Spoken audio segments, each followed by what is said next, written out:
July 4th, 1943. 3 o'clock in the afternoon. The sky over the rolling steppes of the Belgorod region turns a bruised purple as a summer thunderstorm breaks the suffocating heat. In the observation posts of the German 4th Panzer Army, Colonel General Hermann Hoth watches his grenadiers move forward through the rain. They are initiating preliminary attacks to blind the Soviet observation lines before the main event. This is the soft start of Operation Citadel. To the soldiers on the ground, it feels like a skirmish. To the historians of the Eastern Front, it is the lighting of the fuse on the largest accumulation of conventional firepower in human history.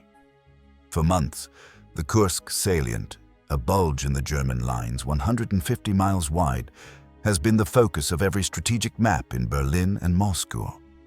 Adolf Hitler has delayed the offensive repeatedly, waiting for his new miracle weapons, the Panther tanks and Ferdinand tank destroyers, to arrive from the factories.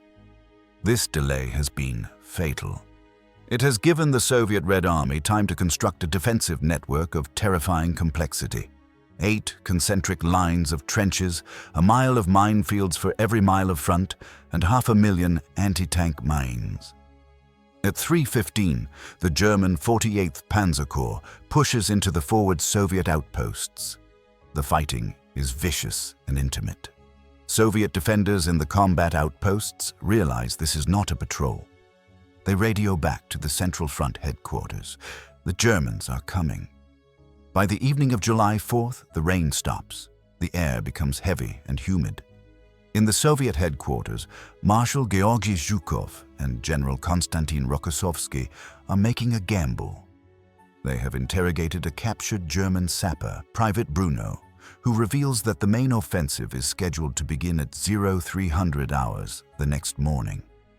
Zhukov makes a decision that breaks with the reactive doctrine of the past. He will not wait to be hit. July 5th. 1:10 in the morning, German time. The German artillery crews are still sleeping or drinking coffee, waiting for their fire orders. Suddenly, the eastern horizon erupts. The Soviet counter-preparation begins. Thousands of Soviet guns and Katyusha rocket launchers open fire on the suspected German assembly areas. The earth shakes with a violence that registers on seismographs thousands of miles away. In the trenches of the German 9th Army in the north, chaos reigns. Telephone lines are severed, ammunition dumps explode. The psychological impact is profound. The Germans realize the element of surprise is totally lost. However, a post-war analysis of the firing logs reveals a critical error. The Soviet barrage is fired too early.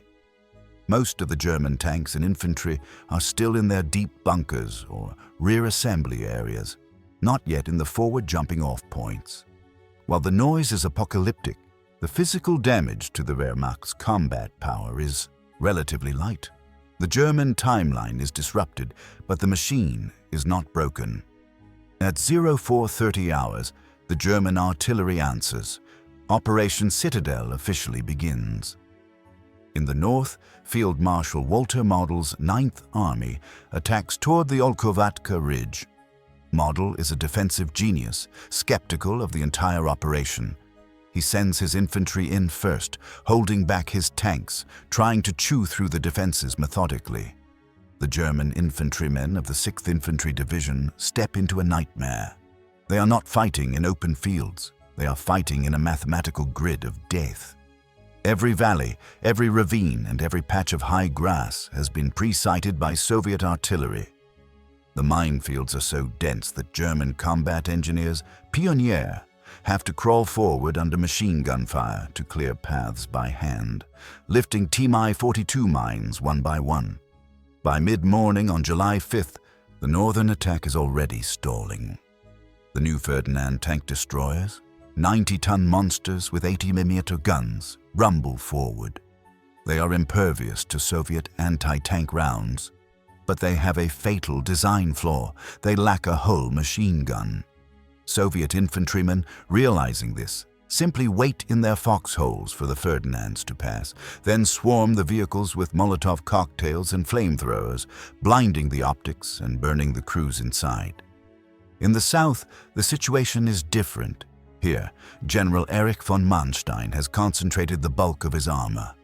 The 4th Panzer Army and the Army Detachment Kempf strike with the classic Panzerkeil, the armored wedge. At the tip of the wedges are the Tiger Wine tanks. Their 88 mm guns can kill Soviet T-34s at 2,000 meters. Behind them come the Panthers, the new hope of the Reich. But the debut of the Panther is a disaster. Of the 200 Panthers deployed, many break down before reaching the front line. Their engines overheat and catch fire spontaneously. The fuel pumps fail. The verified unit, Diaries of the Panzer Regiment von Lauchert, record that on the first day, more Panthers are lost to mechanical failure than to enemy fire. The crews, trained in haste, struggle to troubleshoot the complex machinery while under bombardment. Despite the mechanical attrition, the sheer weight of the southern attack yields results. The 1st SS Panzer Division Leibstandarte and the 2nd SS Das Reich punch through the first line of Soviet defenses. They are moving into the jagged terrain near Berezov. The experience of the tank crews is one of suffocating heat. It is 30 degrees Celsius outside. Inside the steel hulls, it is over 50. The ventilation systems struggle to clear the cordite fumes from the main guns. Loaders work shirtless, slipping on shell casings, their skin slick with sweat and grease. By the afternoon of July 5th, the battlefield is covered in a haze of dust and smoke so thick that the sun appears as a dim red disk. The Luftwaffe and the Red Air Force are engaged in an air battle of unprecedented scale overhead, but the troops on the ground often cannot see it. They only hear the scream of Stuka dive bombers and the roar of Ilyushin Il-2 Sturmoviks. The Sturmoviks introduce a terrifying new weapon, the PTA-B. These are small, shaped charge bomblets dropped in clusters of hundreds. They rain down on the thin top armor of the German panzers, burning through the steel and igniting the ammunition racks. A German tank commander in the 3rd Panzer Division writes in his diary, "The sky rains fire. There is no cover. We are fighting an enemy who has seemingly endless reserves of everything." As night falls on the first day, the German High Command takes stock. In the north, Model has advanced only 6 miles. He is entangled in the fortified belt at Ponyri, a railway station that will become known as the Stalingrad of the Kursk salient.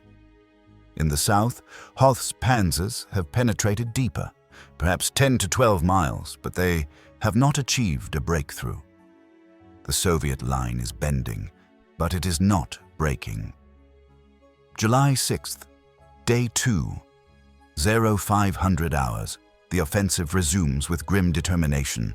The element of maneuver is gone. This is now a war of attrition. Material schlacht. In the southern sector, the Grossdeutschland Division, the elite formation of the German army, pushes toward the village of Sirtsevo. They encounter a defensive tactic that changes the nature of armored warfare. The Pack Front.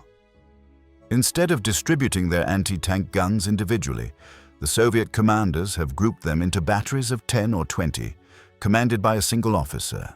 They hold their fire until the German tank columns are deep in the kill zone. Then, on a single signal, 20 guns open fire simultaneously on one target. The effect is instantaneous annihilation.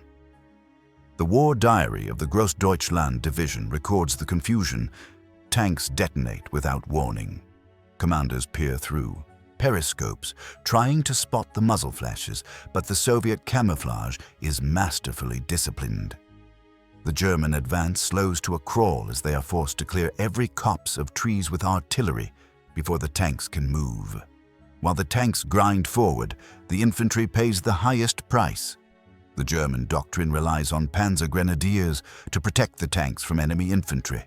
But the Soviet artillery fire is so intense that the German infantry is often pinned down, separated from the armor.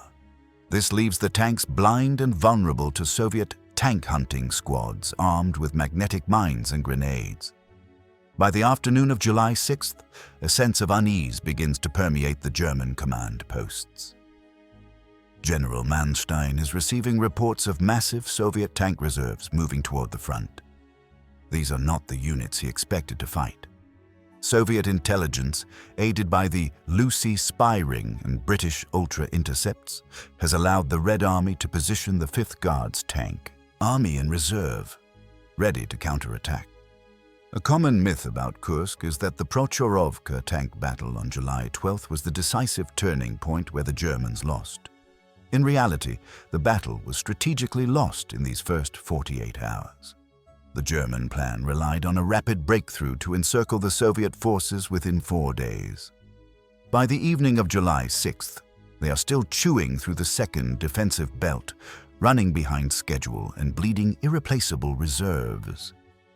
At the village of Ponyri in the north, the battle degenerates into close-quarters savagery.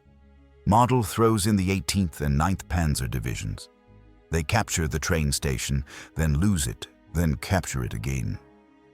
The fighting is room to room in the shattered station buildings. It is a meat grinder that consumes the infantry model needs to protect his flanks. In the south, the Tverha SS Panzer Corps finally breaks into open ground near Teterevino. For a brief moment, it looks like the Blitzkrieg might return. The Tigers roar forward, their engines screaming. But as they crest the ridge, they see another line of trenches, another belt of mines, and another wall of anti-tank guns. The Soviet defense is depth personified. General Hermann Hoth, commanding the 4th Panzer Army, looks at his maps on the evening of July 6th. He sees that his spearheads are being channeled into narrow corridors by the minefields. He's being forced to drive his tanks exactly where the Russians want them. He issues orders to shift the axis of attack toward the northeast, toward a small railway junction called Prokhorovka. He believes this is the weak point. He is wrong.